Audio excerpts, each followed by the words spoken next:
Assalamualaikum warahmatullahi wabarakatuh. Hai guys, untuk kali ini kita akan belajar tentang distribusi peluang binomial. Sebelum lanjut ke materi, alangkah baiknya kalau kita perkenalkan dulu. Perkenalkan, nama saya Rosma Vita Ayu. Nah, setelah perkenalan, kita lanjut ke kompetensi dasar dan tujuan. Apa sih kompetensi dasar itu? Kompetensi dasar itu apa yang harus kita raih dalam materi ini. Nah, kompetensi dasar pada pertemuan ini ada dua. 3.5 menjelaskan dan menentukan distribusi peluang binomial berkaitan dengan fungsi peluang binomial. 4.5 menyelesaikan masalah berkaitan dengan distribusi peluang binomial suatu percobaan acak dan penarikan kesimpulan.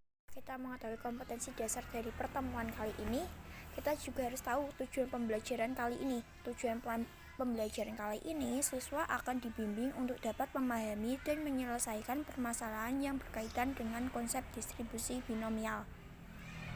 Siswa juga akan dibimbing untuk memahami konsep variabel acak binomial serta distribusi binomialnya.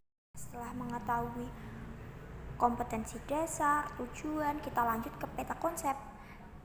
Distribusi binomial ini mencakup dua aspek. Yang pertama, variabel acak binomial dan distribusi peluang binomial. Sebenarnya distribusi peluang binomial ini banyak banget jenisnya. Di sini kita akan mempelajari dua jenis fungsi distribusi binomial. Yang pertama ini disebut fungsi distribusi binomial normal, sedangkan yang kedua yaitu fungsi distribusi binomial kumulatif. Nah, setelah mengetahui peta konsep, jadi kita tahu nih gambaran apa aja nih yang akan kita pelajari. Nah, yang kita pelajari yang pertama variabel acak binomial, yang kedua fungsi distribusi binomial, yang ketiga yaitu fungsi distribusi binomial kumulatif. Yang namanya kita belajar, kita juga harus mengetahui seberapa pahamnya kita. Nah, dari itu kita adakan latihan soal di akhir pertemuan. Setelah dirasa cukup pendahuluan dari kita masuk ke materi ya. Yang pertama yaitu variabel acak binomial. Oke, variabel acak binomial. Variabel acak binomial merupakan variabel acak yang nilai-nilainya ditentukan oleh hasil percobaan binomial. Nah, di sini ada contoh. Raka melambungkan sekeping uang logam sebanyak 3 kali. Pada setiap pelemparan dilakukan pencatatan terhadap sisi angka. Nah, variabel acak binomial ini memiliki 4 syarat. Syarat yang pertama, percobaan dilakukan berulang-ulang. Nah, di contoh ini kan Raka melambungkan sekeping uang logam sebanyak 3 kali. Berarti pengulangannya ada 3. Yang kedua, percobaan bersifat saling bebas atau dengan pengembalian.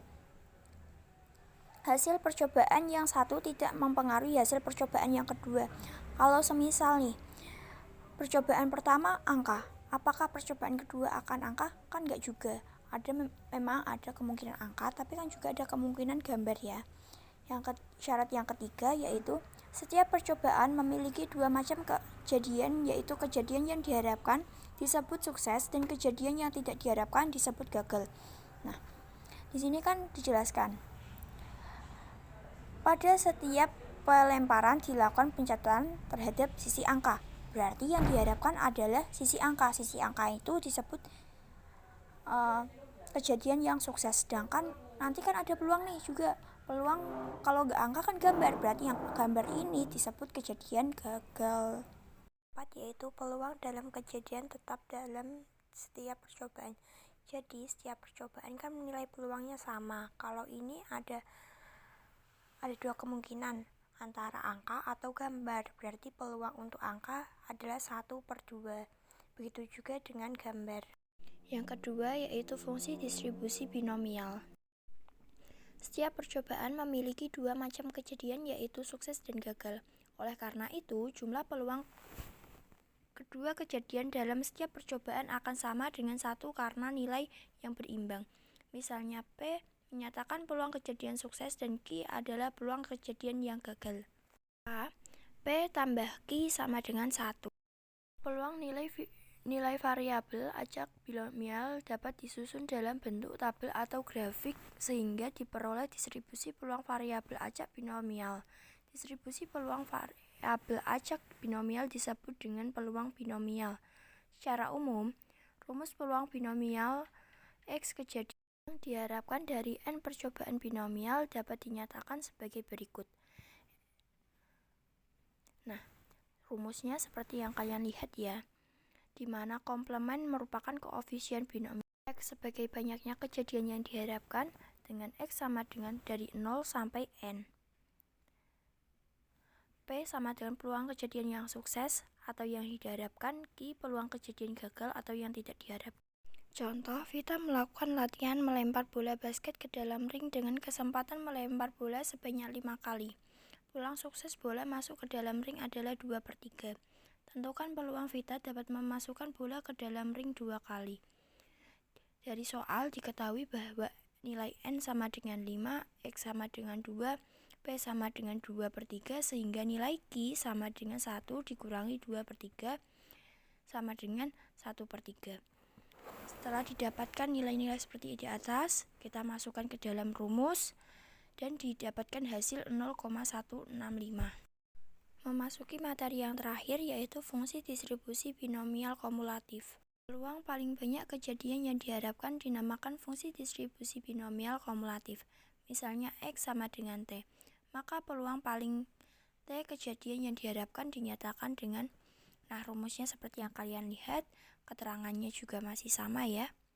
Contohnya, Vita melakukan latihan melempar bola basket ke dalam ring dengan kesempatan melempar bola sebanyak 5 kali.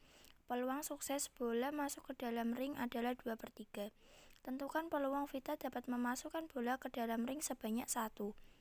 Diketahui ya, dari soal itu N-nya 5, P-nya 2/3, Q-nya 1/3. X-nya ini 1, mohon maaf di sini salah tulis. Karena Vita berharap bisa memasukkan bola paling banyak 1, maka bisa saja 1 bola yang masuk atau sama sekali bola tidak ada yang masuk kan. Nah, kita masukkan nih. Apabila 1, kita dapat peluangnya 0,041 dan apabila kosong, peluangnya 0,0041. Jadi, peluang Vita melempar bola masuk ke dalam ring paling banyak 1 adalah 0,041 ditambah 0,0041 sama dengan 0,0451. Di sini kami menyediakan latihan soal sebanyak 4. Kalian bisa mencoba mengerjakan ya. Lalu jawabannya bisa ditulis di kolom komentar. Selamat mengerjakan. Karena materinya sudah selesai, mungkin dari kalian ada yang ingin bertanya, bisa mencantumkan pertanyaan di kolom komentar. Saya tutup video pada pertemuan kali ini. Wabillahi taufiq wal hidayah. Wassalamualaikum warahmatullahi wabarakatuh.